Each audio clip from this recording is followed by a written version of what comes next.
Chapter 3 Ali Baba Oliver. There was no way in which the Melendi children could go to school until Mrs. Oliphant's station wagon arrived. The Carthage Public School was 3 miles away, and though Rush liked to picture himself swinging along the country road in the morning like Abraham Lincoln, the thought of returning by the same lengthy route had less glamour.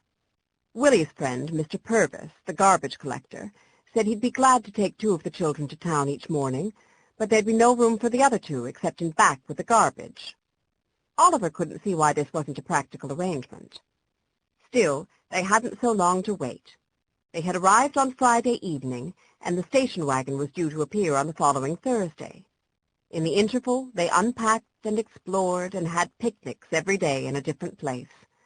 Their range seemed almost unlimited, for there were 30 acres of land that went with the house, and a sample of everything delightful, short of an active volcano and an ocean, that one could want on his own territory.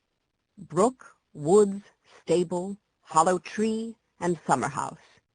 Each of the children had found something that belonged particularly to him by right of discovery. Rush had found the brook, of course, and Mona discovered the orchard. It was full of warped old trees covered with suckers, and the apples that had fallen in the grass tasted half wild and bitter-sweet. Randy found a little cave, and a swampy place where fringed gentians were in blossom, but her important discovery was to come later. Oliver found the cellar. Of course, they all knew that there was a cellar, but nobody except Willie had ever been down to look at it, and even he had looked at nothing but the furnace. It remained for Oliver, on the 3rd day, to open an inconspicuous door off the kitchen and find the dusty stone steps going downward into darkness. A rank, delicious smell of cold stone and damp filled Oliver's nostrils. Prudently and quietly he closed the door. This was to be his own personal voyage of discovery, and no one was going to be allowed to assist or interfere.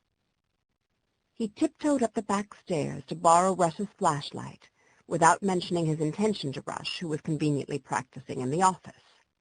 Then he tiptoed down again, through the kitchen, and past Cuffy's broad, preoccupied back at the stove. Once again he opened the inconspicuous door, stepped in, and closed it quietly behind him. The flashlight led him down the steps by its circle of light. The floor of the cellar was concrete, and its walls were the stone foundations of the house.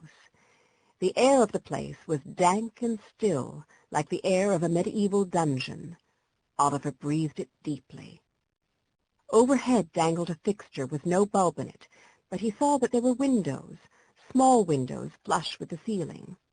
They glowed with a filtered greenish light, being almost entirely smothered by grass stems, weeds, and clinging tentacles of Virginia creeper.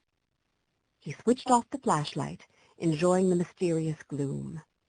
A second later he switched it on again, his heart pounding in his chest, and saw that what he had taken in the dimness to be an indescribable monster was nothing but a large coal furnace.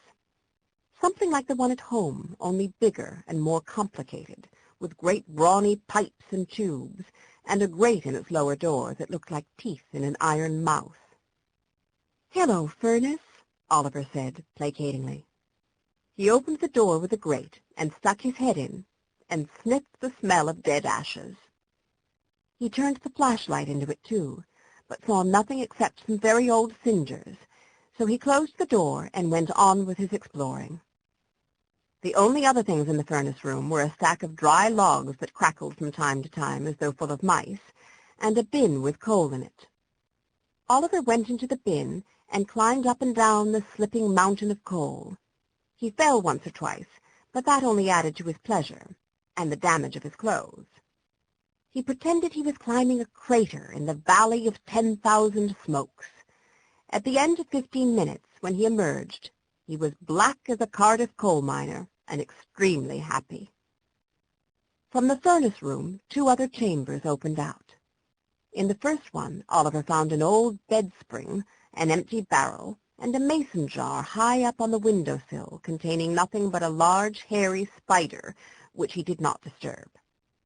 The spider's web was laced across the window and was hung with dried fragments of moth wings and the husks of beetles and houseflies. The second room had a wooden door which was shut. Oliver had a hard time getting it open. It was stuck in its casing, as though it had not been opened for a very long time.